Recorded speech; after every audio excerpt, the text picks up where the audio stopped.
অনেক দিন থেকে আপনাদের সাথে কোনো কিন্তু রান্নার ভিডিও শেয়ার করা হচ্ছে না। তো আমি কিন্তু সময়ভাবে আপনাদের সাথে রান্নার ভিডিওগুলো শেয়ার করতে পারছি না। হ্যালো এভরিওয়ান, আসসালামু আলাইকুম। আশা করি সবাই ভালো আছেন, আমি আল্লাহর রহমতে ভালো আছি। আমার নতুন ভিডিওতে আপনাদেরকে স্বাগতম। তো ভিডিওটা কিন্তু দেখবেন। এই যে দেখেন এখানে কি দেখতে পাচ্ছেন বলেন তো দেখি। এগুলোকে আমরা কদোয়া বলি, আপনারা কে কি নামে চিনেন অবশ্যই জানাবেন।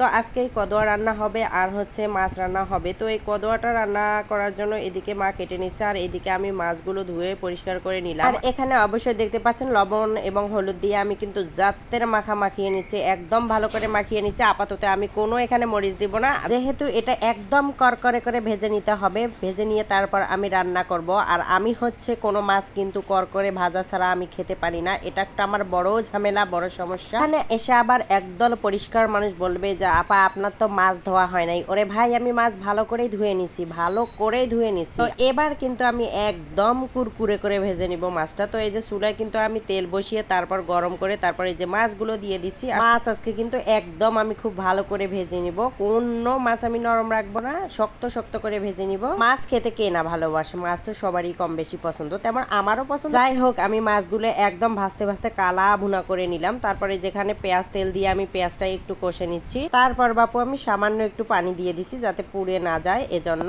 এরপর যত প্রকার মশলা লাগে সব দিয়ে দিব। তো লবণ দিয়ে দিলাম, তারপর হচ্ছে হলুদ, তারপর হচ্ছে মরিচের গুঁড়া, আর দিয়ে দিব সামান্য একটু জিরে গুঁড়া আর সামান্য একটু ধনে গুঁড়া দিয়ে আমি মশলাটা এখন সুন্দর করে একটু কষিয়ে নিব। যাই হোক, আমি কিন্তু খুব সুন্দরভাবে কষিয়ে নিব। যাই হোক, এখানে কিন্তু আমি রসুনও একটু বাটা দিয়েছিলাম, সেটা হয়তো কেটে গেছে, আমি আপনাদেরকে দেখাইতে পারি নাই।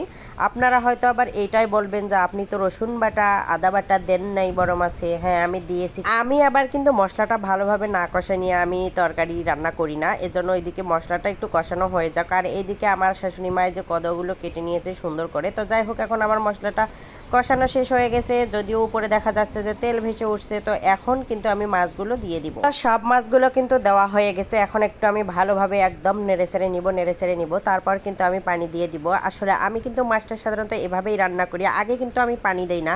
তো এই যে এখন কিন্তু আমি পানি দিয়ে দিলাম। পানিটা যখন শুকায় আসবে তখনই কিন্তু আমার মাছের তরকারিটা হয়ে যাবে। যেহেতু আমার মাছটা একদম করকরে ভাজা, এখানে শুধু পানিটার জন্য কিন্তু আর একটু রান্না করে নিতে। যাই হোক, আমার মাছের তরকারিটা কিন্তু হয়ে গেছে। এবার কিন্তু কদোয়া এবং আলুটা বসিয়ে দেওয়া হয়েছে। আমার শাশুড়ি মা বলেছিল মাছের মাথা দিয়ে রান্না করার জন্য। আমি একদম বলেছি যে না, মাছের মাথা দিয়ে রান্না করলে আমি একদম খেতে পারবো না, আমার ওটা ভালো লাগে না। আসলে মন কখন যে কি চায় মনকে বোঝানো বড়ই মুশকিল। মন কখনো এটা খেতে চায় তো ওটা খেতে চায় না। হোক বাপু, সবাই তো জানে যে আসলে তরকারিতে কি কি দিতে হয়, কি কি মশলা দিতে হয়। তো আমি সব ধরনের মশলা দিয়েছি, লবণ থেকে শুরু করে হলুদ পর্যন্ত, একদম মশলা পর্যন্ত সব দিয়ে দিয়েছি। পৃথিবীতে কিন্তু ধনী গরিব হোক সবাই কিন্তু সমান খায়, কেউ কিন্তু মশলা ছাড়া তরকারি খায় না। আর শেষে কদোয়া এবং আলুর তরকারি ফাইনাল লুকটা দেখিয়ে দিলাম। তো কেমন হয়েছে একটু কিন্তু জানাবেন দয়া করে।